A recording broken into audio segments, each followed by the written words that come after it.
규제 약발은 이미 거의 가는 것 같습니다. 벌써요? 하반기에는 또 한 번 올 수 있다. 뭐가요? 센 상승이 올 수 있다. 소위 말하는 이제 A, B, C로 나누면 이제 네. 가격으로 네. 나누면 B급지하고 C급지들의 반란이 되지 않을까 이제. 저는 요즘에 네. 그 뭐 한 1년 넘게 서울의 1급지가 사실 너무 많이 올랐다는 생각도 들기도 하더라고요. 네. 한편으로는 대표님은 어떻게 바라보고 계세요? 저도 많이 공감하고요. 서울 1급지가 너무 이렇게 너무 뾰족하게 올랐다.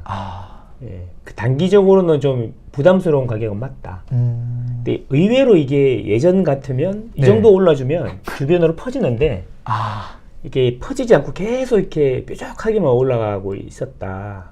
근데 이게 올 초에 한번 퍼질 것 같았어요. 제가 느낌에는 퍼질 것 같았는데 다시 토호제를 풀면서 네.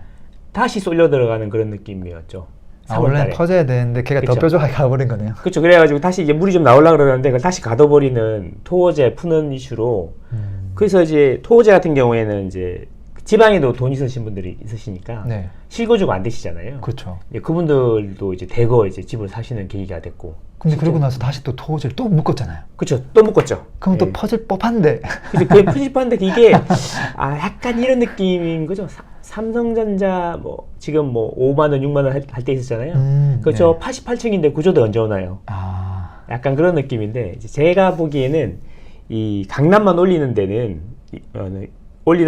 유동성이 많이 필요하지 않지만 그 옆으로 계속 퍼질라 그러면 거리의 제곱에 비례해 가지고 유동성이 많아야 되잖아요. 뭐 1급지 안에서도 좋은 아파트는 손에 꼽을 정도지만 그쵸. 밑으로 내려가면은 100개, 500개, 1000개, 5000개 이렇게 늘어나니까. 뭐 피라미드식으로 거리 제곱에 비례하니까 면적이 그걸 다 덮어야 되잖아요. 근데 그러기에는 아직까지는 금리가 좀 부담스러운 수준이 아닌가. 그리고 이제 정책적으로 너무 네. 한쪽으로 몰게 만들어놨잖아요. 네. 우리 뭐 전전 정권, 그러니까 문재인 정권에서부터 5년 동안 계속 다주택자들은 이제 약간 적폐 이런 네. 느낌으로 가고 규제하고 그다음에 실수요자들 위주로 돌리다 보니까 주택 수가 많으면 안 되는 걸로 계속 정책을 장기간에 지속적으로 지금 한 10년 가까이 그렇게 하다가 보니까 사람들이 전부 다 여러 개 있는 사람들도 기회만 되면 팔고 하나로 하는 게 낫겠구나 이런 생각이 들 수밖에 없고 그래서 이제 똘똘한 한 채로 계속 모이는데 똘똘한 한 채라는 이야기가 사실 최근에 만들어진 이야기는 아니지 않습니까? 뭐 항상 있는 말이긴 그쵸? 한데 요즘 좀 부각이 되고 있죠 그냥. 좀 더 이게 더 가속을 시켜가지고 네. 지방 계신 분들도 다 이제 서울에 집을 사야 된다 생각하시고 이제 그렇게 돼가지고 그렇게 되면서 이제 그쪽만 뾰족하게 올랐는데 이제 좀 더 전체적으로 이제 퍼질 때가 되지 않았을까 이제는 그리고 이제 레버리지를 6억으로 이제 축소를 시켰잖아요. 최대 레버리지를. 네. 그러니까 이게 의외로 또 그런 면에서 보면은 그 6억 이제 뭐 그런 거죠. 저는 낚싯대 비유를 많이 하는데 낚싯대에다가 이제 그 줄을 길게 매면 네. 멀리 던져가지고 네. 캐스팅이라고 하죠. 멀리 던져가지고 큰 고기를 잡을 수 있는데 네. 그 낚싯대 줄을 딱 6억으로 고정해 준 거죠. 네. 그러니까 이제 여기 톡 던져야 되는 거죠. 근데 그게 이제 문제는 보통 낚싯대 줄이 짧아졌으니까 바로 앞에 것만 잡을 거라 생각하시는데 사실은 이게 대가 길수가 있잖아요. 그렇죠. 이게 낚싯줄은 부채고 네. 낚싯대는 자본인 거죠. 자기 자신의 전세금이라든지 지금 갖고 있는 집에다가 6m짜리 낚싯줄 달아가지고 하는 거기 때문에 꼭 제가 보기에는 뭐 12억 뭐 전후로가 6억 규제의 수혜다. 그까지가 좋을 거다라고 하는데 사실은 12억 갖고 있으신 분들은 대출 6억까지 나오니까 18억으로 살 수 있는 거고. 네. 어차피 이게 순차적으로 시프트가 되면서 이렇게 한 명이 오늘 우리 집을 팔면 오늘 우리 집에 들어올 분도 어디선가 매도했을 거고 이렇게 시프트가 차차차 되는 거니까요. 그러니까 오히려 저는 그래서 이 6억 규제가 강력한 것 같은데 생각을 조금만 바꾸면 오히려 구멍이 엄청 크다. 6억 미만은 아무 규제가 없지 않냐. 네. 그렇죠. 그래서 이제 그런 측면에서 볼 때 이제 이번 규제가 그 옆쪽으로 이제 그 온기를 퍼지게 하는 그 더 퍼지게 하고 가속시킬 거다 이런 생각을 하는 거죠.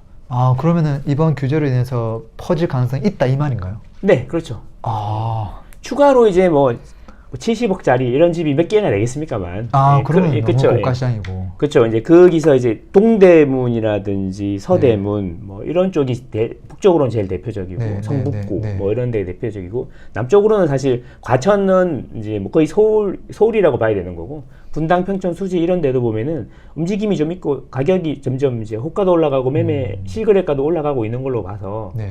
느리긴 하지만 그쪽이 벌써 영향을 받고 있다. 아, 그리고 동대문 같은 경우에는 장이나 동대문 쪽은 물량이 또 많지 않습니까? 네. 물량이 많으니까 그쪽이 좀 눌려 있는 거죠.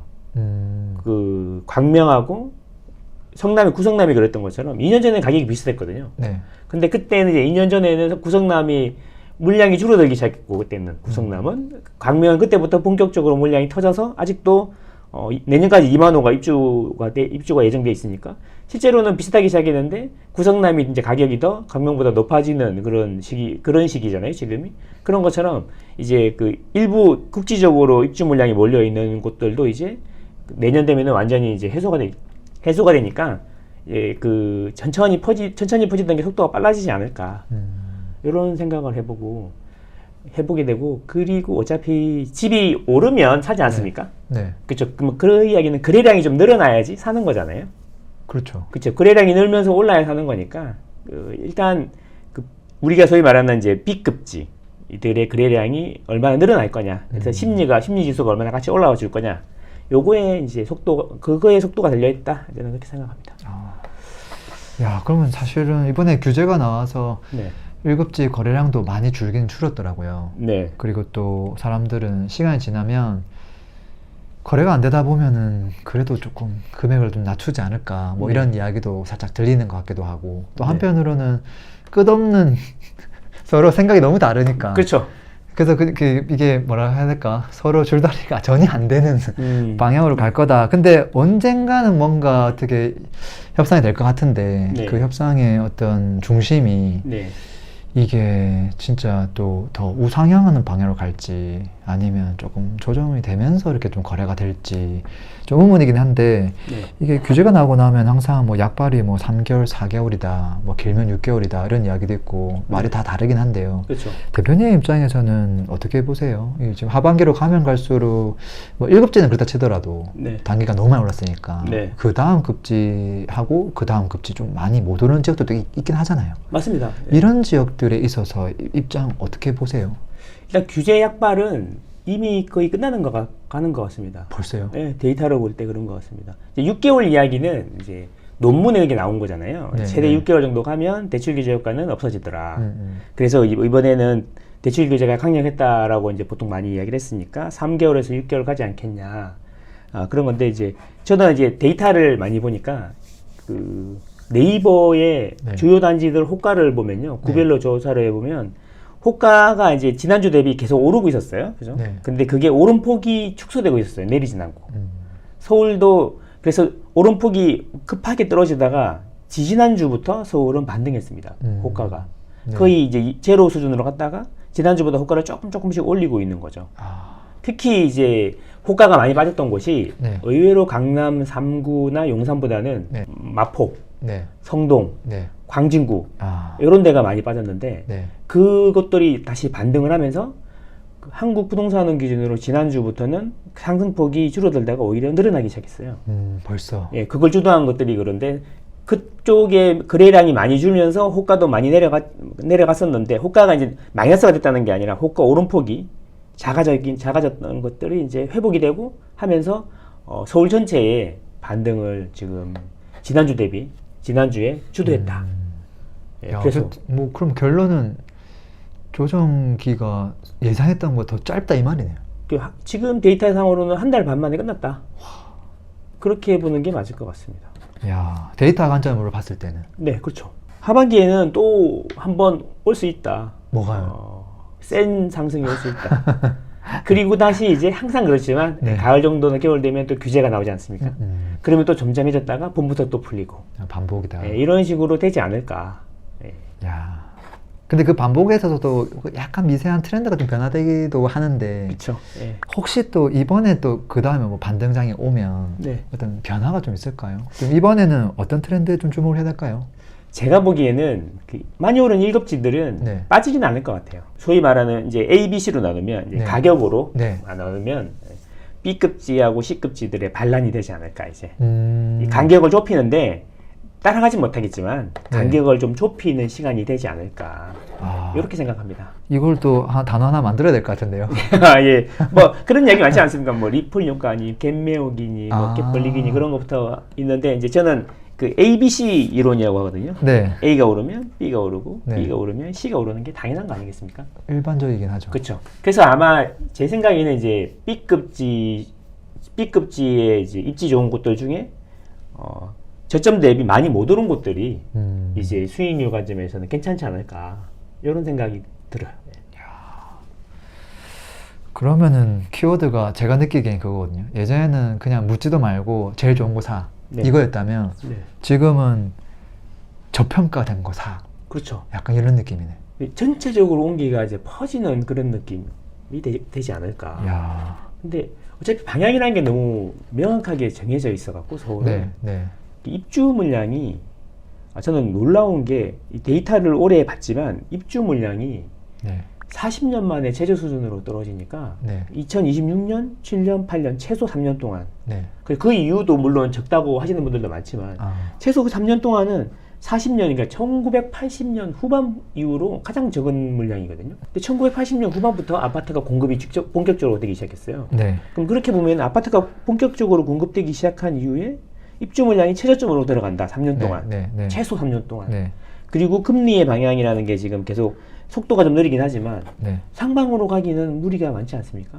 금리가 뭐- 피벗을 한 것도 아니고. 뭐 내려간다는 이야기가 많긴 하죠. 그렇죠. 1, 2년 정도 내려간다고 최소 1, 2년 정도 내려간다 그러면 요 두 개가 맞물려 가지고 네. 이게 그 옆으로 퍼지지 않을까 이렇게 전체적으로 온기가. 그래서 이게 너무 답이 명확하다. 아, 그 두 개가 맞물리면 처음에 너무 뾰족했던 게 충분히 유동성이 밖으로 확장될 수 있는 가능성이 열린다. 그렇죠. 다만 그 속도가 네. 아까도 말씀드린 것처럼 이제 거리가 2배 늘어나면은 그 면적은 4배로 늘어나니까 돈으로 또 M2라고 하잖아요. 유동성으로 네, 네. 덮으려고 그러면 더 많은 돈이 필요한 거죠. 네. 그래서 그런 부분에서 조금 속도가 좀 느리긴 하겠지만 사실 우리 집을 사면은 최소 2년은 보유해야 아, 더 길게 보유한 경우가 그렇죠. 많죠. 2년은 보유해야 최소 이제 뭐 비과세가 되든 네. 뭐 일반 세율이 되지 않습니까? 그러니까 2년을 지금 그래서 2년 뒤에 지금보다 높을 거냐 낮을 거냐 이렇게 물어보면 당연히 높을 거다. 뭐 그냥 심플하게. 그렇죠. 심플하게. 그러면 용기를 내야 될 때지. 아. 그 타이밍을 그 환상적인 타이밍을 누가 알 수 있겠습니까? 그 수도권에 내가 2급지 지금 관심 있게 내지만은 고민하고 있는데 지금 기준으로 2년 뒤에 집값이 올라 있을까 내려 있을까 했을 때는 올라갈 확률이 대단히 높다 이거잖아요. 그렇죠. 예. 뭐 얼마 올라갈지는 그건 잘 모르겠지만 네. 당연히. 네, 얼마 올라갈지는 모르지만 아마 저는 이렇게 생각하거든요. 전세하고 매매가 같이 올라갈 건데 이게 전세나 매매 한쪽으로 쏠리면 2배로 올라가겠죠. 한쪽이. 아. 예를 들어 네. 강력한 규제가 다시 계속 나와가지고 매매를 안 한다. 네. 그러면 우리가 예전에 겪었던 2013년부터 16년 동안 매정갭 차오르면서 했던 그 전세 시기가 대란. 올 수가 있는 거죠. 근데 그때는 전세 대란이라고 안 하고 미친 전세라고 했었죠. 그죠? 아. 그죠? 그 2억짜리가 막 2년 지나면 3억 5천씩 하고 그러는 네, 시절이 네, 있지 않았습니까? 그래서 그때 너무 못 살겠다. 그래서 그때부터 이제 시작한 게 주거복지 차원에서 시작한 게 전세자금 대출이었지 않습니까? 네. 그래서 이제 전세자금 대출이 그렇게 탄생한 건데 어떻게 이제 지금은 그게 이제 전세자금 대출이 이미지가 너무 안 좋긴 했는데 그 주거복지는 사실 전세는 주거복지 차원에서 네. 해주는 게 맞다고 생각하거든요. 아. 월세보단 저렴하니까. 그렇죠. 예. 근데 이제 그게 이제 잘못 뭐라 그럴까 여론이 좀 뭐라 그럴까 설익은 여론 정책 이런 것들이 너무 자주 나오는데 그 중에 대표적인 게 전세를 없애야 된다. 전세가 갭투기라 그러죠. 아, 갭투기. 거기에 이제 이용된다. 이용되니까 없애야 된다. 그리고 전세 사기에서 안 좋은 일들이 많았는데 전세 사기의 내용들이 대부분 신축 빌라라든지 오피스텔이라든지 이런 데서 발생한 사건이잖아요. 그렇죠. 그거를 이제 아파트 시장으로 투영해가지고 네, 네. 예, 되는 건데 사실 아파트 시장은 잘 아시겠지만 서울 같은 경우에는 50% 수준이지 않습니까? 전세가율이. 네.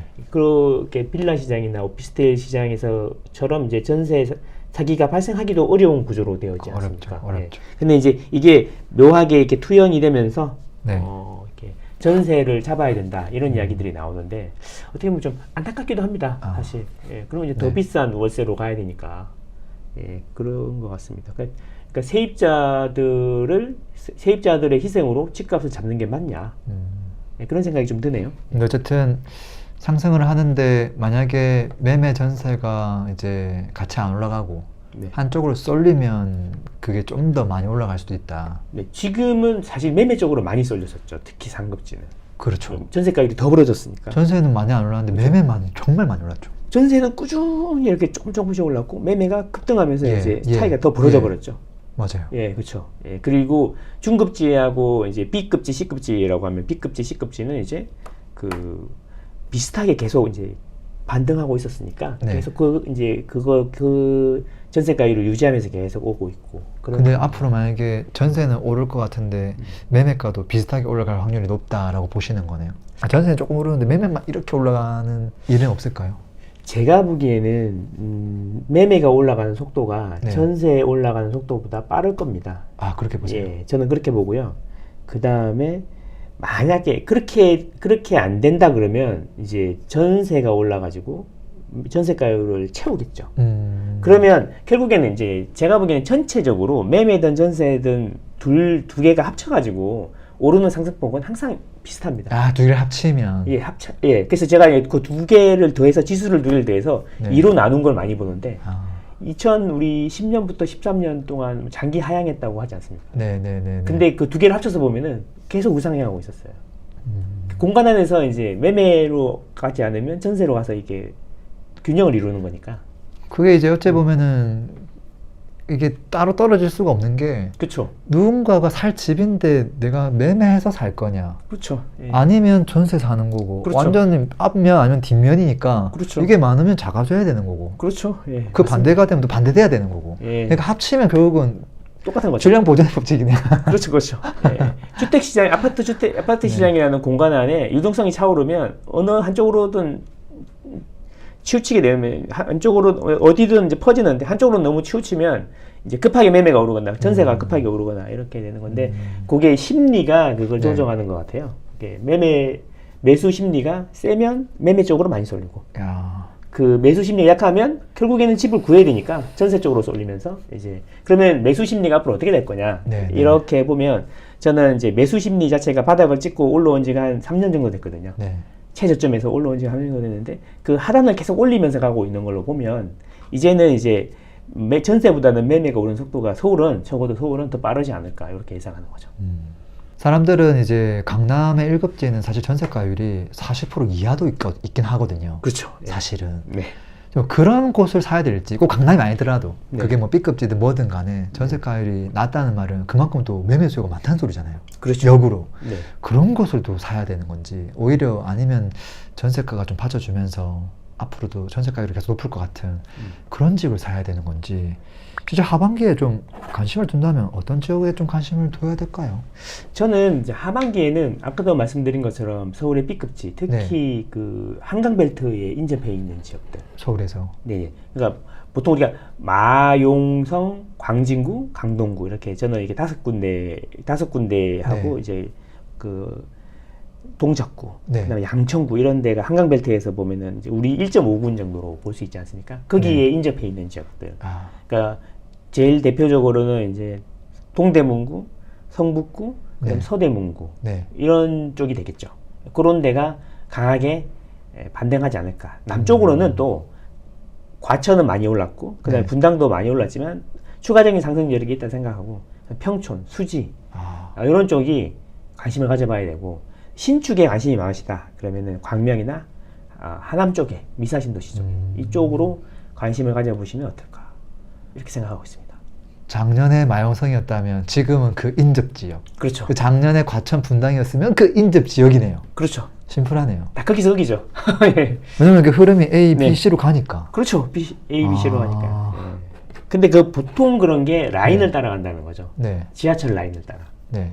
그렇죠. 이제 그 분당을 예를 들어 보면은 신분당 라인 따라서 분당 수지, 네. 그다음에 영통 이런 식으로 네. 나가고 네. 반대로 4호선 따라서 과천, 평촌, 삼본 이런 쪽으로 따라가고 반대로 이제 위쪽에도 관심을 가져보셔야 네. 될 것 같은 게 그 CBD라 그래갖고 우리 종로, 뭐 네. 광화문 이런 쪽도 실제적으로 뭐 근무 전수가 많지 않습니까? 네. 그럼 그분들도 출퇴근할 거니까 그렇죠. 예, 그럼 아이가 성장해갖고 학군지가 되게 중요하지 않다면 빨리빨리 출퇴근하는 게 중요하니까 그 경희궁자의 위쪽 라인으로 3호선 타고 저기 은평으로 이어지는 그 라인, 서대문구, 은평구. 네. 예, 그 라인에 있는 것들, 예, 요런 쪽들이 항상 이제 그 경희궁자의 쪽에 오르면 그 다음 순서로 역세권 가성비 아파트로 네, 네. 뜨거든요. 네. 네.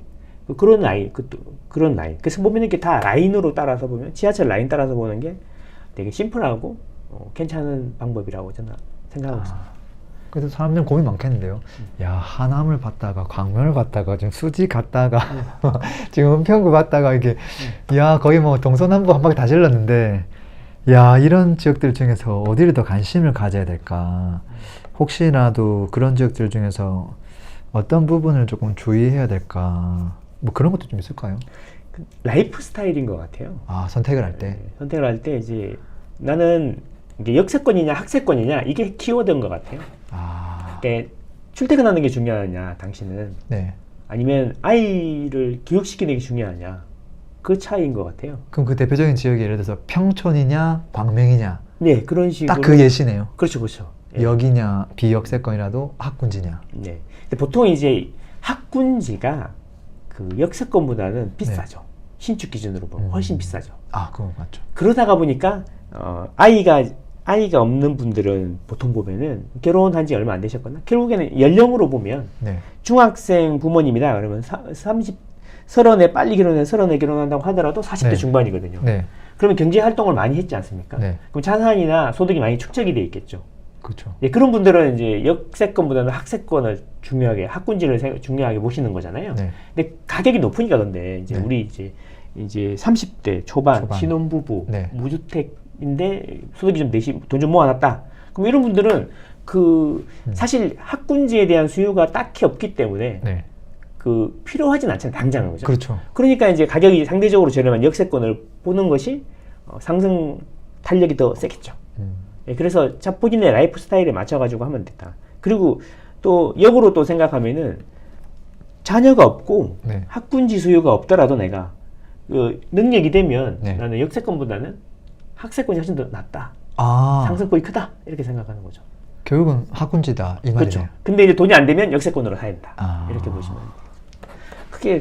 그래서 저는 이제 그 역세권을 지나가는 자리다. 네. 거기 살다가 돈이 모이면 떠나는 자리다. 그래서 가격이 올라가면 유리천정 같은 상단이 이렇게 생긴다. 그리고 거기서 떠나서 어디로 가느냐. 그러니까 서민들이 보통 우리가 이제 뭐 50억짜리, 60억짜리 이런 아파트 사면 얼마나 좋겠습니까만 그거는 강남의 아파트도 30만 원밖에 안 돼요. 네. 우리나라가 2,500만 세대니까 우리나라 세대수의 1% 정도만 강남 아파트에 살고 있는 거죠. 그렇죠. 근데 우리 대부분 강남 아파트 이야기, 그 중에서도 또 뭐 50억짜리 이야기만 하고. 원베일리 이런 것부터 얘기하니까 그렇죠. 갑자기. 예. 그 제가 한번 뽑아봤거든요. 시세 기준으로 KB 시세 기준으로 9평이면서 50억이 넘는 아파트가 몇 채 정도 돼야지. 그러니까 1,500채밖에 안 되더라고요. 네. 우리가 그 이야기만 하고 있는 거죠. 근데 그 1,500개 아파트는 아니잖아요. 1,500채요, 채. 그러니까 호수잖아요. 호수죠, 그쵸. 네. 그러니까 반포나 뭐 압구정이나 네. 좀 몇 개, 진짜 몇 개만 네, 네. 그런데 그걸 가지고 이제 상대적 박탈감이 뭐 이런 이야기를 하고 있는 거죠.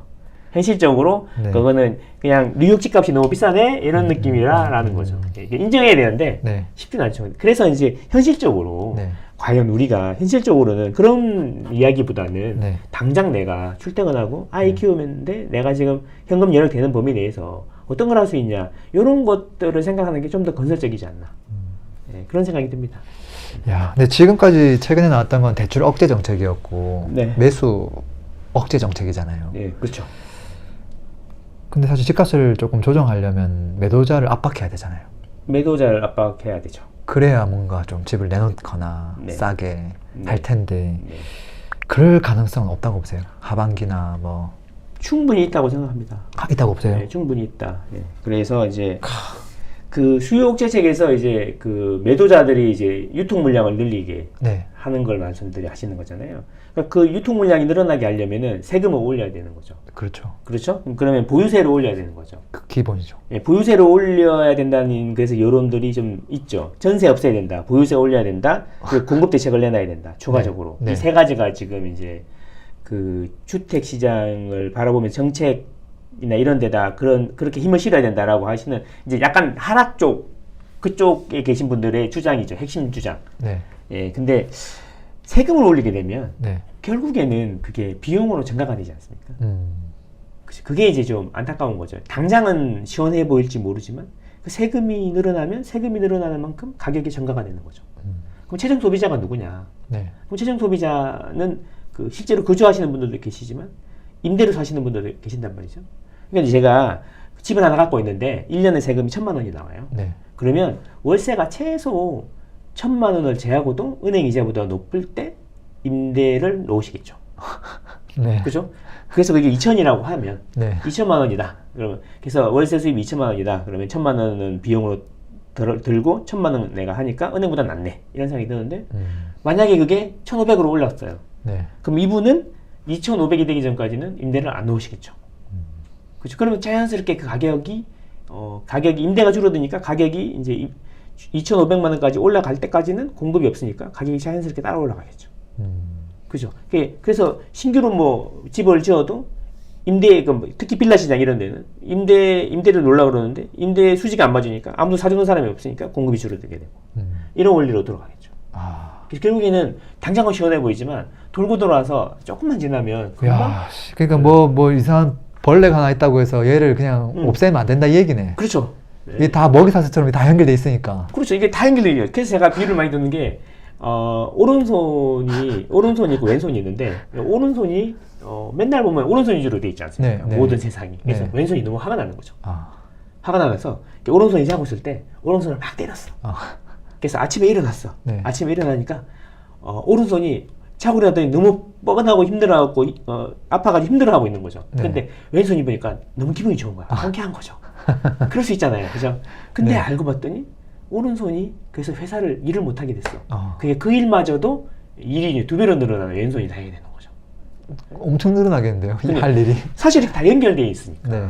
그게 돌고 도는 건데 그 전세라는 것도 그렇고 전세라는 것도 사실 존재의 이유가 있는 거니까 생태계에서 뭔가 존재한다는 거는 분명히 그 역할이 있기 때문에 그런 건데 그거를 이제 없애는 게 맞는 거냐에 대한 이야기가 있는 게 아니라 그러니까 없애야 된다 이런 식으로 가는 게 요즘에는 좀 우려스럽고 그렇다는 거죠. 예를 들면 그 매매 가격을 안정시키려고 하는 것하고 뭐 임대차 시장 안정시키려고 하는 것하고 뭐 정책들이 되게 많지 않습니까? 네. 근데 그게 만약에 뭐라도 손을 대면 예를 네. 들어 이번에 6억 규제를 했다. 네. 666 규제로 가죠. 666 규제를 했어. 그러면 이게 파급 효과가 어디로 튈지 사실 예상 못하는 거거든요. 그 생물 같지 않습니까? 네. 네. 그래서 그러면은 이거에 대해서 좀 그 폭넓게 전문가들이라든지 뭐 종사자들 네. 의견을 많이 수렴하고 네. 그렇게 천천히 결정하고 스며들도록 해야지 네. 되는 건데 이게 하루아침에 내일부터 6억 예약 안 돼요. 이러면은 대혼란에 빠지는 거죠. 그게 또 어디로 튈지 모르는 거지 않습니까? 그러면 예전에는 그랬죠. 그러면 대부로 튀고 그 다음에 캐피탈로 튀고 이래가지고 네. 그리고 결국에는 똑같은 담보에 대해서 부채의 질만 나쁘게 만드는 거죠. 부채를 접는 게 아니고. 그런 적이 있었죠, 실질적으로. 그렇죠. 그래서 이번에는 아예 그냥 그런 걸 다 예상하고 또 다 막아버렸죠. 다 막아버렸죠. 네. 그러면 이제 근데 이런 거죠. 그러면 과연 6억이라는 기준은 또 뭐냐? 왜 6억이냐? 그렇죠. 그러면 내가 그러면 나는 충분히 능력이 돼. 또 DSR이 1년 연소득이 1억이 넘으면 6억 정도 나오니까 내가 뭐 1억 5천 맞벌이해서 2억 되시는 분들도 있잖아요. 근데 왜 6억만 해주는 거지? 그지? 그러니까 막 DSR이 40, 50 넘어가시는 분들은 위험하다고 볼 수 있지만 자기들 입장에서는 DSR이 20%밖에 안 되는데 왜? 그죠? 이렇게 되는 거죠. 그분들은 좀 억울하긴 하죠. 억울하긴 하겠죠. 네. 단지 집값을 잡아야 된다는 이유만으로 그 파괴 효과에 대해서 한번 생각해봐야 된다. 근데 결정적으로 말하면 국민들이 이제 행복 추구권이죠. 예, 네. 내가 하고 싶은 대로 하고 싶은 거 룰 내에서 하는 게 행복 추구권이라든지 이런 게 이동의 자유 이런 게 있는데 그 자유를 조금 제한함으로 인해서 사회적 이익이 크면 그때 보통 이제 제한을 하게 돼 있지 않습니까? 법에도 그렇게 돼 있는데 그러면 지금까지 그렇게 자유를 많이 제한을 했는데 그래서 결국 집이 잡혔냐 임대료가 잡혔냐라고 생각해 보면 그렇게 수많은 그 전적이 있음에도 불구하고 네. 계속 그거를 갑작스럽게 이렇게 하는 게 맞는 것인가? 특히 우려가 좀 되는 건 뭐냐면 요즘에는 댓글이라든지 네. 그 유튜브 민심 이런 게 정책에 반영되는 것 같아요. 아, 그런 느낌이 좀 있어요. 그러니까 이게 엄청나게 임대차 시장이나 매매 시장에 충격을 많이 주는 요소들이 많은 정책이 너무나 급박하게 그러니까 설익은 정책들이 막 나오는 거죠. 네, 네. 네, 그래서 그게 좀 많이 안타깝습니다. 위험해 보입니다. 아까 말씀하신 대로 예전에 그 반지하 물이 차니까 반지하 네. 없애라. 뭐 그런 격이죠. 예. 예. 근데 반지하도 반지하 나름대로의 또 존재 의미가 있기는 하죠, 사실. 그렇죠. 예, 사실은. 있죠. 그 다 존재하는 이유가 다 있겠죠. 그리고 전세가 집을 올리는 것 같아요. 전세 없애라. 이게 너무 단순하다는 거죠. 해결 파급 효과는 생각 안 하고 그냥 그것만 하면 없어질 줄 아는데 사실 계속 안 그렇지 않습니까? 그리고 아까 세금 같은 경우도 전가될 수 있다. 사실은. 네, 전가될 수 있죠. 그래서 제일 이제 근데 이제 이번 세법 개정안에는 아무것도 들어가지 않았죠. 네. 그렇지만 세금을 이제 공약부터가 세금으로 집을 잡지 않겠다라고 했으니까 저는 그 의미를 사실 믿진 않았는데 약간 이런 느낌이죠. 법을 개정하는 거는 안 하지만 시행령을 할 수 있는 게 얼마든지 많지 않습니까? 네. 공정시장 가액 비율이라든지 공시가의 현실화 이런 거를 하면은 바로 세금이 올라가는 거니까. 네. 그 지금 뭐 공정시장 가액 비율만 60에서 80으로 올리면 이제 뭐 33%가 세금이 올라가는 거죠. 6만 원 나오던 게 8만 원 나오니까. 네. 근데 사실은 이게 그 누진 구조로 이렇게 좀 돼 있는 부분이 있기 때문에 정부사 이런 거는 체감상 반 이상 늘어나는 느낌이 나올 거고 여기에다가 그 뭐 공정시장 가액 비율하고 또 그 뭐죠 공시가율 또 현실화 해갖고 90%까지 올려버리면 지금 60인데 그 50%가 또 올라가지 않습니까? 두 개를 곱하면 거의 체감상 2배가 될 수 있는 그렇게 되는 거죠. 아마 그 내년에는 지방선거가 있기 때문에 손을 안 댈 것 같은데 내년에 6월 지나면 이제 재산세가 다시 또 종부세도 나오고 재산세도 나오고 하니까 네. 그때 되면 또 손을 댈 가능성도 있다. 다만 그 무주택이 우리나라 기준으로 42%고 네. 나머지는 유주택이거든요. 57%가 유주택인 거죠. 네. 근데 그분들 모든 그 재산세나 공시가율 현실화 뭐 이런 거 해버리면 우리나라의 절반 이상의 사람들이 이제 영향을 받는 거지 않습니까? 부담이 늘어나는 거니까 쉽지 않지 않을까. 네. 그래서 그냥 누진세를 구간을 이렇게 조정하든가 아니면 고가주택 위주로 하지 않을까. 내년에 그런 생각을 해봅니다. 그리고 더 중요한 거 가격이 오르면 따라서 세금이 오르기 때문에 그것도 맞죠. 아무것도 안 해도 가격만 올라가면 세금이 늘어납니다. 맞아요. 그래서 내년 되면은 뭐 딱히 뭘 안 해도 체감상 50% 이상 늘어나는 느낌이 날 수도 있다. 그렇죠. 네. 예, 작년 기준 공시 가격 대비 내년 되면 훨씬 많이 올라가 있을 것 같긴 하거든요. 아무것도 안 해도. 그러니까요. 예. 가격 올라가는 거, 공시가의 현실, 뭐 시행령 2개 고쳐가지고 하는 거 정도만 해도 충분히 가격을 올릴 수가 있기 때문에 적당히 눈치를 보고 할 수도 있겠다. 가장 유력하다. 그렇게 생각합니다. 하반기 뭐 조금 마지막 질문인데 네. 부동산 시장에서 조금 주의해야 될 리스크 요인 이런 것도 있을까요? 저는 큰 흐름을 바꿀 수 있는 건 없다고 생각하는데 단기적인 효과잖아요. 네. 지금도 한 달 반 지나니까 호가가 다시 만등하기 시작하고 상승률이 커지기 시작하는 거 보면 단기적으로는 정부의 정책, 네. 규제죠. 규제가 단기적으로 충격을 줄 수 있겠다. 하지만 큰 흐름을 바꿀 수는 없을 거다. 어쨌든 앞으로 나올 정책에 대해서는 네. 조금 관심을 갖되 그것도 네. 길게 가기는 어려울 수 있다. 그렇죠. 이게 어차피 이제 많은 연구에서도 나왔지만 6개월 이상 가기 쉽지 않다 네. 이런 이야기도 있고 아니 네. 시장을 그래서 망가뜨릴 거냐의 문제인 거죠. 설마 망가뜨리진 않겠죠. 그렇죠? 혹시 뭐 외부 요인이나 이런 것들 저희가 좀 신경 써야 될 건 없을까요? 그래서 이게 외부 요인이라는 게 이제 저도 이게 그 예측이 불가능하니까 그건 맞죠. 그렇죠. 예, 내일 이제 금융위기 일어날까 아니면 오늘 그냥 선물 옵션에다가 그냥 갑자기 뭐 비행기가 또 쌍둥이 빌딩을 박냐 안 박냐 뭐 이런 걸 네. 예상하기는 어렵긴 하죠. 예상하기 어렵죠. 그러니까 저는 생각이 주식을 하거나 코인을 하는 게 아니기 때문에 네. 우리는 그냥 내가 필요한 집을 네.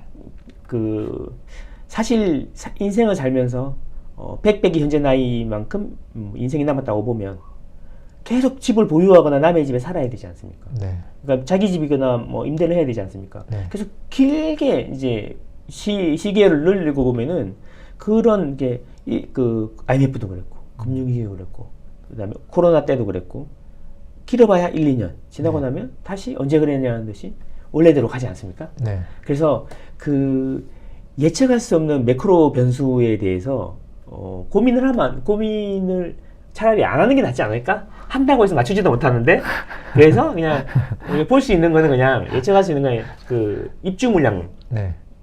정도는 장기로 보면서 이게 한 번씩 보는 것이 어떨까? 그래서 입주 물량 데이터들도 예전에 만드셔가지고 공개하시고 그러지 않습니까? 네. 그래서 그게 제일 중요한 데이터가 아닌가 그렇게 봅니다. 예. 입주 물량 정도는 좀 체크해보자. 체크해보자. 네, 리스크 관리 측면에서. 그렇죠.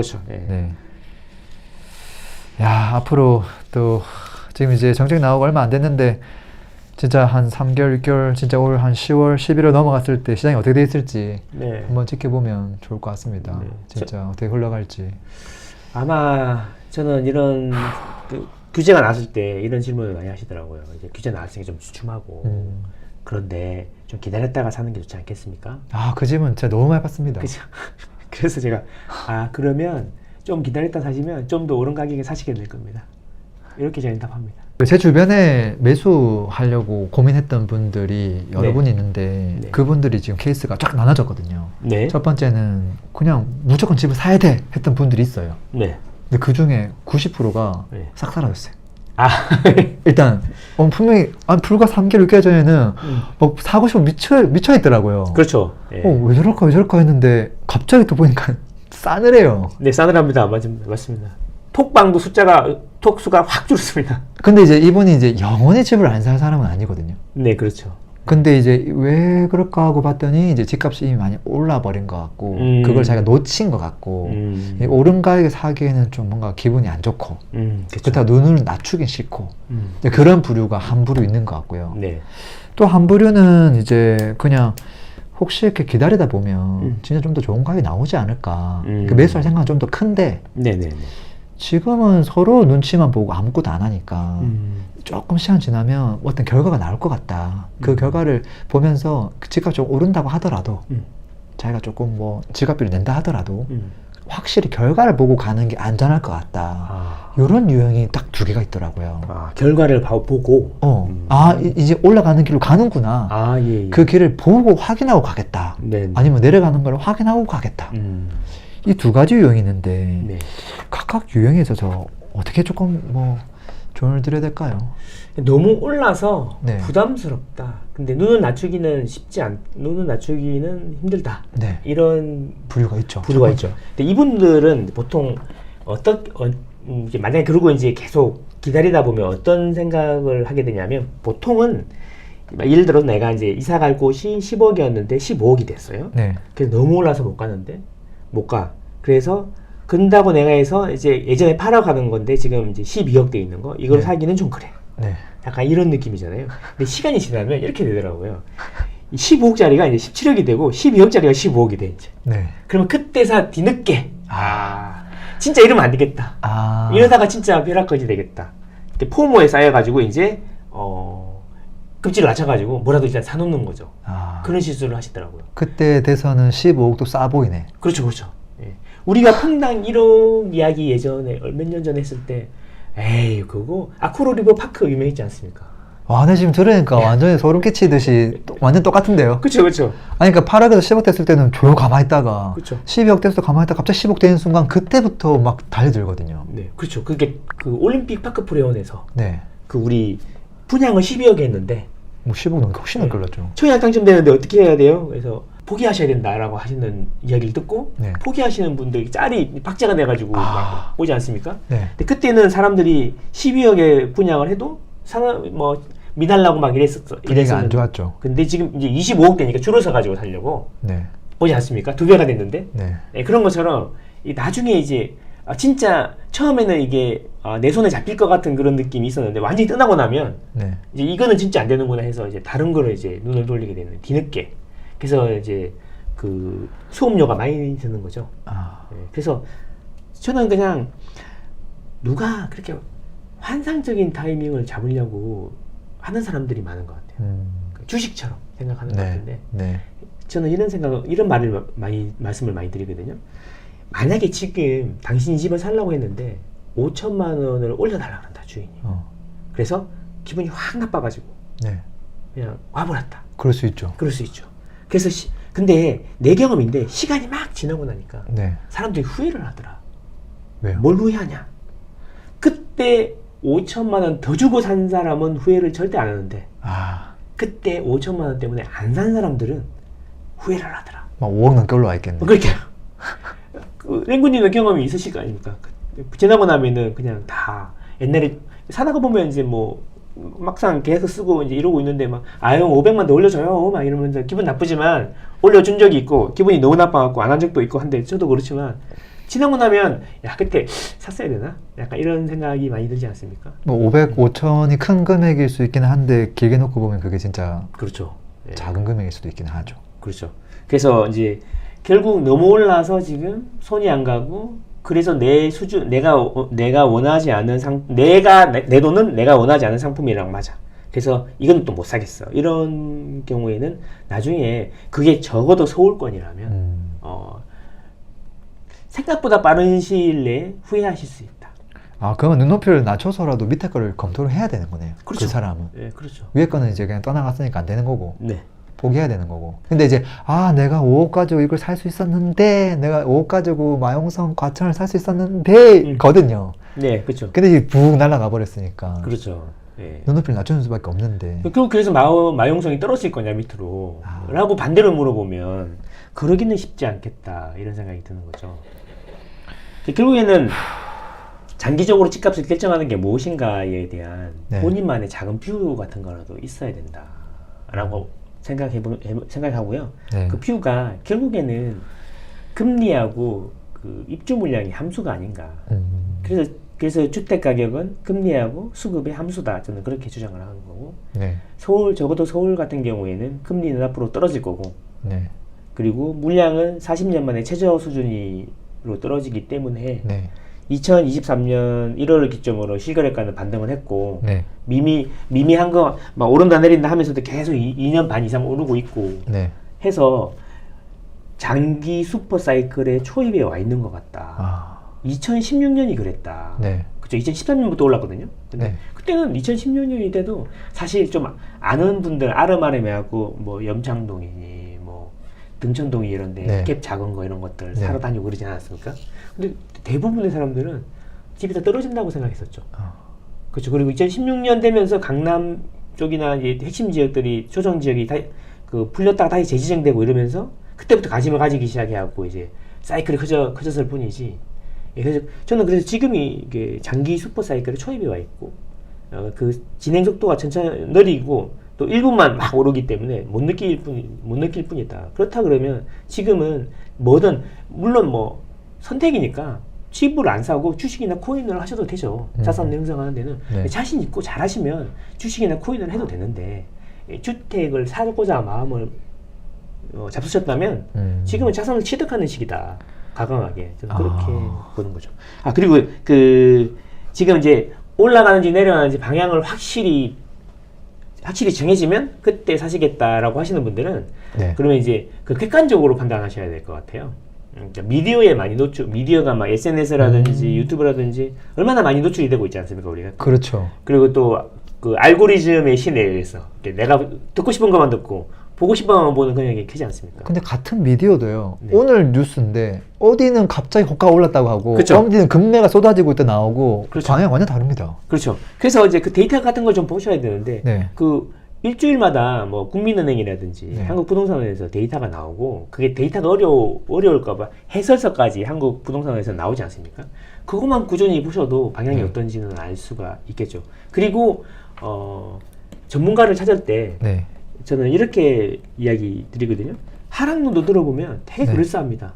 네. 예, 제가 들어봐도 그러네? 뭐 이런 생각이 드는데 그 또 상승론도 들어보면은 또 되게 그럴싸합니다.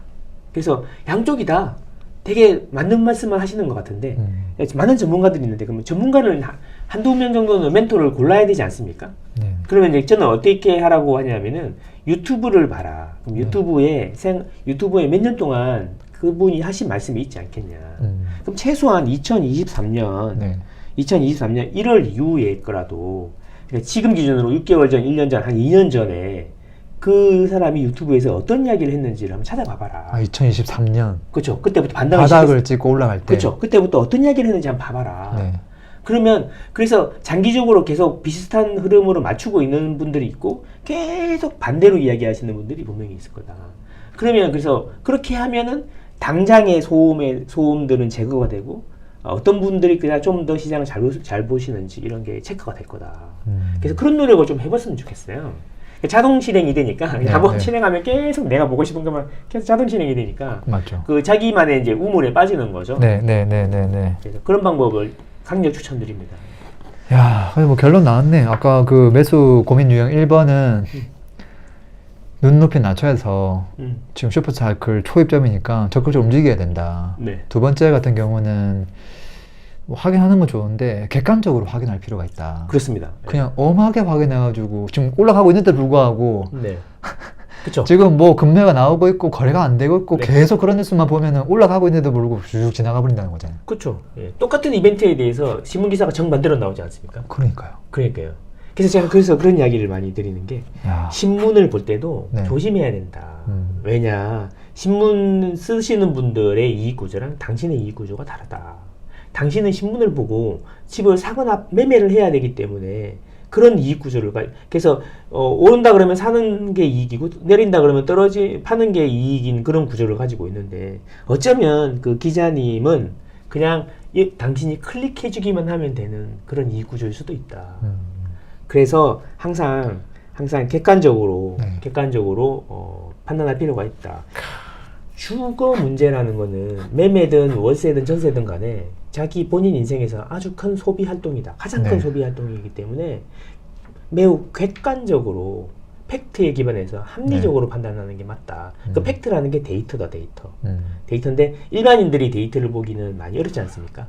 그래서 그런 데이터 이야기를 많이 해주시고 그리고 6개월, 1년, 2년 정도 띄엄띄엄 영상을 보면서 전망하시는 거를 보고 판단하시면 된다라는 거죠. 네. 와, 근데 현실적으로 내 집 마련을 하고 싶은데 네. 그 6억의 허들이 크긴 크더라고요. 그렇죠. 내 집 마련을 진짜 이제 실거주를 하실 분들은 대출을 안 할 수가 없으니까. 그렇죠. 네. 근데 그거를 이렇게 감수하고라도 해야 된다. 네. 그러니까 그걸 인정하고 그냥. 네, 저는 그렇게 생각합니다. 그럼 이건 어떻습니까?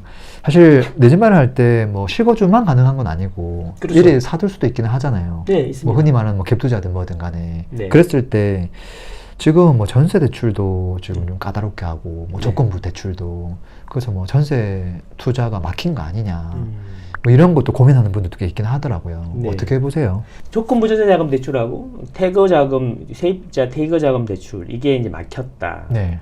이제 그런 것 때문에 네. 말씀을 많이 하시는 것 같은데 사실 조건부 전세자금 대출 같은 경우에도 피해갈 수 있는 방법이 실제로 많지 않습니까? 예. 공개적으로 이야기하기는 좀 그렇지만 피해가는 방법이 되게 많지 않습니까? 네. 그래서 조금만 공부해 보시면 네. 그 피해가는 방법이 다 있다. 그리고 그 현금으로 10몇 억씩 가지고 전세 들어오시는 분들도 생각보다 많다. 그죠? 생각보다 많습니다. 그리고 전세자금 대출이라는 게 보증 한도가 5억밖에 안 되기 때문에 네. 지금 전세 15억짜리 이런 거는 현금 10억 갖고 있는 거다. 그렇게 보시면 최소 10억 이상 갖고 계신 거다. 그런 분들이 되게 생각보다 되게 많다.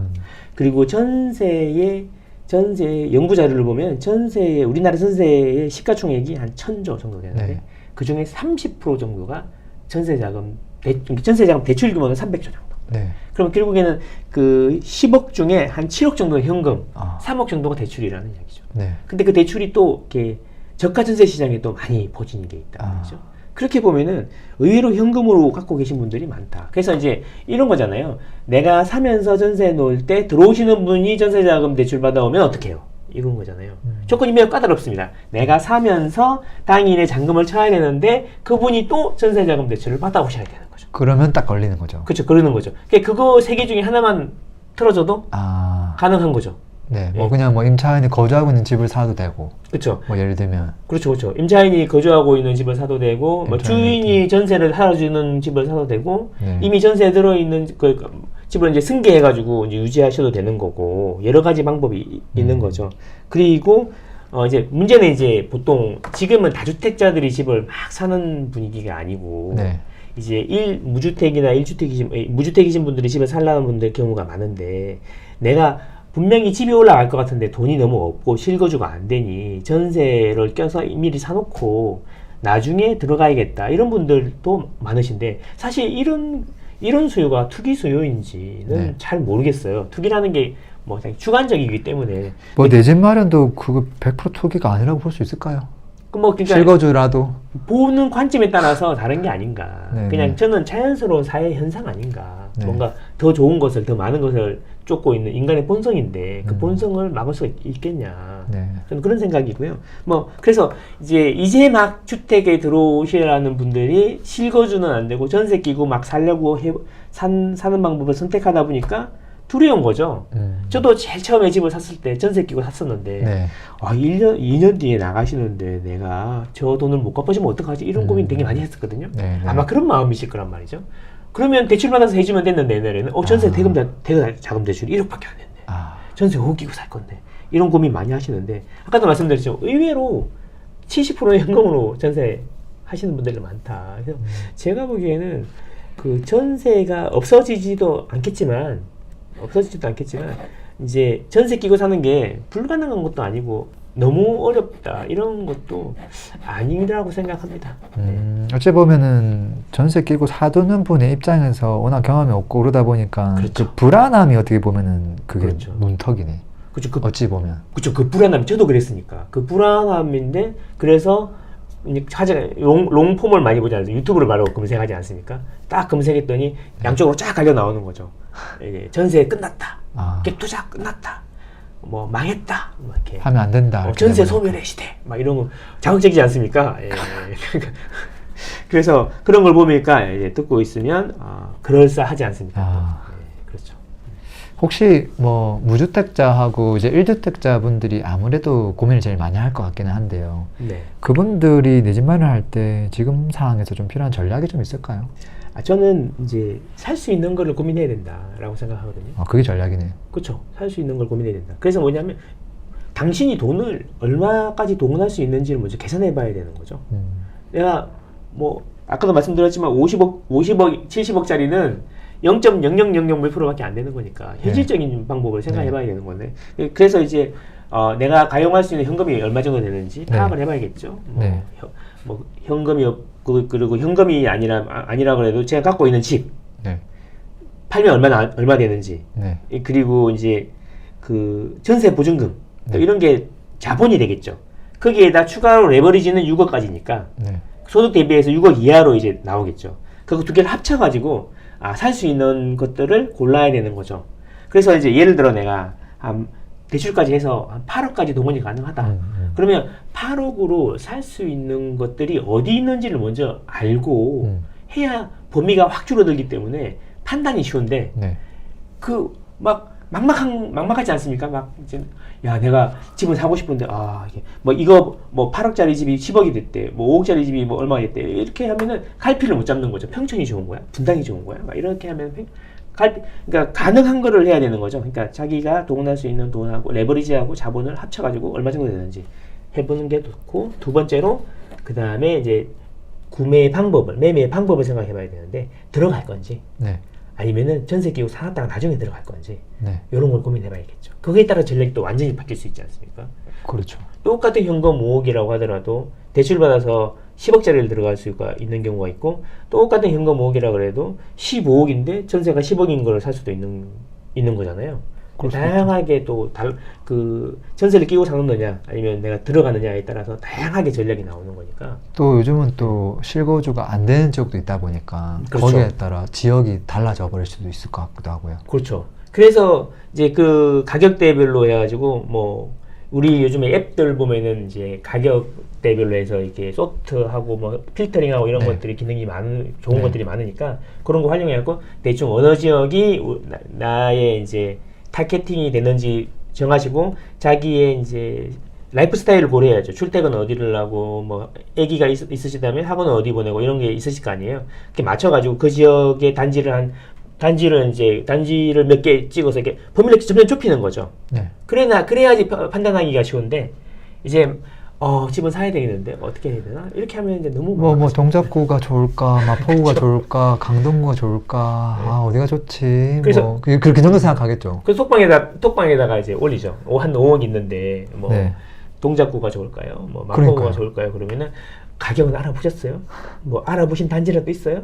아니면은 뭐 출퇴근 어디서 하시는지 그 애기들은 있는지 이런 거라도 좀 알려주셔야지 좀 답을 해줄 수 있지 않을까요? 너무 광범위한데요? 이렇게 되는 거죠. 또 가끔씩은 이제 아파트 한 서너 개 이렇게 5개 그쵸. 정도 추려놓은 분들도 있기는 하더라고요. 그렇죠. 그래서 이제 그렇게 과정을 거쳐야지. 거쳤다는 이야기는 추려졌다는 이야기는 뭐냐면 내가 가용할 수 있는 현금이랑 전략이 다 이미 나와 있다는 이야기잖아요. 그러니까 이제 추려져 놓으니까 그 중에 이제 판단을 못 하시는 거니까 다른 분들도 조언해주기가 되게 쉽겠죠. 예, 그래서 전략을 이제 짜면 가용한 현금을 먼저 파악을 하고 두 번째로 매수인지 뭐 전세 끼고 사는 건지를 전략을 정하고 그 다음에 이제 지역이나 단지를 선택해라. 그리고 이제 임장을 하면 되겠죠. 예, 그렇게 4단계로 하시는 걸 추천드립니다. 아, 그렇게 단계별로. 그쵸, 그쵸. 방금 말씀하신 단계별로 딱 진행을 해라. 너무 막막할 수 있으니까. 아. 예. 근데 보통 이렇게 하시더라고요. 어디가 많이 올라갈 수 있을까요? 시작이 요거더라고요. 그렇죠. 저기 9호선 호재가 있고 여기에는 무슨 호재가 있는데 뭐 서부선 호재가 있다고 하고 재건축도 되는 것들이 돈을 많이 벌 수 있지 않을까요? 이렇게 그렇죠. 물어보고. 네. 결국에는 이제 그 상품의 선택이라는 것도 또 있는데 보면 이거잖아요. 상급지에 그러니까 용꼬리를 할 거냐, 뱀 대가리를 할 거냐. 상급지에 구축을 할 거냐, 아니면은 급수를 내려가지고 신축을 할 거냐. 야, 그건 진짜 고민 많이 하죠. 고민 많이 하죠. 이게 본인의 취향이라고 생각합니다, 저는. 그러니까 예를 들면 나는 구축도 괜찮아. 근데 입지가 되게 중요해. 근데 나는 죽어도 새 집에 살아야 돼. 이러면 방법이 없는 거죠. 네네. 예, 그런 걸 고려해가지고 하시면 되고, 그리고 재건축 같은 경우에도 이제 그런 거죠. 재건축은 사실 잘 아시겠지만 안전마진이라는 소위 말하는 개발 이익에다가 시세 차익까지 덤으로 성공하면 먹을 수 있는 거잖아요. 네. 그죠. 그러면 이제 그런 거 같은 경우에는 뭐 평촌이라든지 뭐 분당이라든지 일기 신도시 같은 경우에 그거를 사놓고 애기들 키우면서 한 10년 보내다 보면 어느 정도 과시권에 들어와 있지 않겠습니까? 네네. 그러면 이제 그런 것들도 이제 나는 구축도 괜찮고 뭐 입지 좋으면 되니까 고쳐 살면 돼. 장기적으로 거주하면 돼. 애기들 키우다 보면은 재건축 되겠지. 이런 마음으로 들어가시라고 들어가시면 이제 효과가 커지겠죠. 근데 이제 그런 말씀을 드리면 딱 그래요. 언제 되는데요? 뭐 이주 단지가 없다던데요? 막 이런 얘기. 지금도 많이 비슷한 네. 것 같아요. 또 얘기하기도 하죠. 그쵸. 그 선도지구 이번에 뭐 선정이 이제 신청했는데 5개 중에 하나밖에 안 되잖아요. 뭐. 그래서 이게 오르는 건 맞아요. 이렇게 의문을 많이 가지시는데, 근데 잘 생각해 보면 선도지구 이슈가 뭐 많죠. 이주 단지라든지 뭐 임대 비율이라든지 기부 체납이라든지 이렇게 많이 많고, 그리고 어떤 분은 선도지구가 지정이 안 되면 매물이 많이 나와가지고 가격이 떨어질 수도 있다 이런 이야기 막상 했지만 실제적으로는 선정이 됐든 안 됐든 가격은 다 올랐거든요. 그렇죠. 기본적으로 이제 전체적인 시장 수익률이라는 게 있기 때문에 그 돈이 늘어나는 만큼 가격이 따라 올라가게 되는 거잖아요. 집이 좋아진 게 아니잖아요. 갑자기 집이 10억짜리가 15억 됐다고 밥이 갑자기 나오고 이러진 않잖아요. 그렇죠. 그러니까 돈이 많아지는 거지 않습니까? 자본주의는 돈이 계속 많아지니까. 그런 식으로 해서 결국 뭐냐면 재건축이 되든 안 되든 간에 그 입지 자체의 가격이 계속 올라가는 거니까 그런 식으로 접근을 하시면 좋다. 그러니까 너무 색안경을 재건축이라고 해서 너무 그거 언제 돼요? 안 된다 그러던데요. 이런 이슈를 그런 이슈만 생각할 필요는 없다. 아, 그럼 실거주 하시는 분들에게 재건축도 적극적으로 조금 검토를 잘 하라고 얘기하시는 편이네요. 저는 상당히 많이 추천하는 편입니다. 아, 그게 추천하는 편이고, 다만 이제 전세가율이 되게 오래된 아파트다 보니까 낮다 보니까 실거주로 들어가시라는 추천을 많이 드리죠. 아, 네. 계획으로는 너무 크니까 실거주는 실거주는 상관이 없으니까. 그렇죠. 근데 이제 오히려 이제 금액이 자꾸 적어지다 보면은 이제 네. 초기 재개발 이런 걸 또 듣고 오셔가지고 그쵸. 예, 신축 뭐 빌라를 사신다든가 정비구역 지정도 안 된 뭐 그쵸. 이런 것도 있고. 그런 부분은 이제 선수들의 영역이다 쉽게 얘기하면 난이도가 상당히 높다. 그래서 그런 것들은 그렇게 돈에 맞추다가 보면은 결국 장고 끝에 악수를 두는 경우가 많다. 내가 안 되면 그냥 네. 들어가 살 수 있는 거 이런 게 아파트잖아요. 얼마나 네. 좋습니까? 그러니까 사실 집만 빼고는 그 대부분의 지금 30년대 있고 일기 신도시 같은 경우에는 네. 집만 좀 오래됐지 네. 인프라는 집 밖은 완전히 그 얼마나 살기 좋습니까, 그죠? 예, 그렇습니다. 가을에 한번 가서 가을 제가 그런 말 했죠. 분당을 예전에 제가 좋아한다 그러면서 그 오래됐고 뭐 이러는데 그러면 가을에 거기 사이 길을 한번 걸어보시면 집을 사시게 될 거라고. 인프라는 너무 좋지 않습니까? 어린 애기들 막 가방 메고 막 깔깔거리면서 막 왔다 갔다 하고 이런 거 보면은 그게 이제 그런 동네는 입지가 좋기 때문에 나중에 재건축이 되면 가격도 많이 오르겠지만 재건축이 되는 과정에서도 가격은 역시나 다른 경기도 평균보다 수익률이 확실히 좋더라. 아웃퍼폼 하더라. 이런 거죠. 경기도만 그렇지 않고 서울도 이제 중층들이 많지 않습니까? 많죠. 15층 이런 거 엄청 많죠. 그래서 보통 이제 노원 많이 이야기하잖아요. 노원은 언제 옵니까? 구조대 언제 오나요? 이런 얘기 많이 하는데. 네, 조건 비슷한 것 같기도 한데 한편으로는. 근데 이제 노원도 그리고 또 이렇게 주머니가 좀 작고 이제 시작하시는 분들은 또 많이 보지 않습니까? 노원이 전국에서 아파트가 가장 많은 구 아닙니까? 근데 문제가 노원은 그 대형 평형부터 중소형까지 엄청나게 이 스펙트럼이 넓고 이제 소형 위주의 단지들이 되게 많다 보니까 그냥 뭉뚱그려가지고 이야기하기는 너무 애매한 부분이 있죠. 그래서 노원 같은 경우에는 똑같이 작게 ABC 해갖고 중계동에 학원과 근처부터 해가지고 그런 식으로 중계동부터 해가지고 사업성이 그나마 조금 나오고 약간 그래도 사이즈가 좀 그러니까 평수가 좀 큰 아파트 위주로 되어 있는 곳들부터 해서 온기가 이렇게 퍼지지 않을까 그런 생각을 갖고 있습니다. 그래서 서울시장 입장에서도 그 상계동, 중계동 이쪽에 아파트가 많다 보니까 그 길을 어떻게 풀어야 될까 이런 고민을 많이 하는 것 같고 그걸 해결해주기 위해서 뭐 보전 개수라든지 용적률 올려준다든지 이런 고민을 엄청 많이 하고 있는 것 같습니다. 그걸 안 주면은 진행이 안 될 테니까요. 그렇죠. 어떻게든 저는 그렇게 될 때까지 풀 거다.